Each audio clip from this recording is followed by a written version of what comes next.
ఇలా రజకుల ఆత్మగౌరవం పెంచింది కేసీఆర్. చాకలి ఐలమ్మ గురించి ఎవరు పట్టించుకోలే.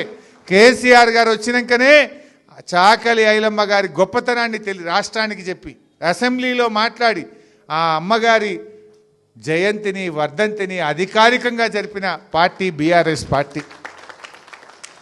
ఇలా మీకు ఫ్రీ కరెంట్ ఇచ్చిండు, మీరు అడగలే. ఎన్నికల్లో చెప్పకపోయినా మా రజకులకు మా నాయి బ్రాహ్మణులకు కరెంటు బిల్ లేకుండా చేసిండు. ఊర్లలో కానీ హైదరాబాద్లో కానీ ఏదో ఇస్త్రీ పెట్టి బతికేటోళ్లకు కరెంట్ బిల్ కట్టలేకపోతున్నారు.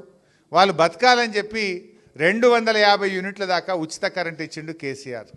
ఇగో రేవంత్ రెడ్డి వచ్చినాకనేమో బిల్లులు పంపుతుండు. నాకు ఎవరో తెచ్చిచ్చిరు జూబ్లీహిల్స్కి వెళ్ళి. ఇది రేవంత్ రెడ్డి వచ్చినాక ఆనాడు కేసీఆర్ ఏమో ఇస్త్రీ పెట్టలకు ఫ్రీ కరెంట్ ఇస్తే ఇది ఎవరి పేరు ఉన్నదంటే మధురాబాయ్ అట.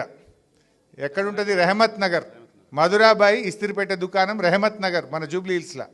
ఎంత బిల్లు వచ్చిందంటే 55,998 బిల్లు పంపిరు మధురాబాయికి. ఇక ఆమె ఏం కావాలి? ఇడిచిపెట్టు. ఇది మధురాబాయి కరెంట్ బిల్. ఇది రెహమత్ నగర్లో మీ దగ్గర కేసీఆర్ ఏమో ఫ్రీ కరెంట్ ఇచ్చిండు.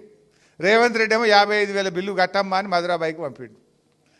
ఇది ఇంకోటి బాలమణి ఎక్కడుంటుంది? బోర్బండలు ఉంటుందట. బోర్బండలు ఉండే బాలమణి ఇస్త్రీపెట్టే దుకాణానికి 31,723 బిల్లు పంపిండు రేవంత్ రెడ్డి.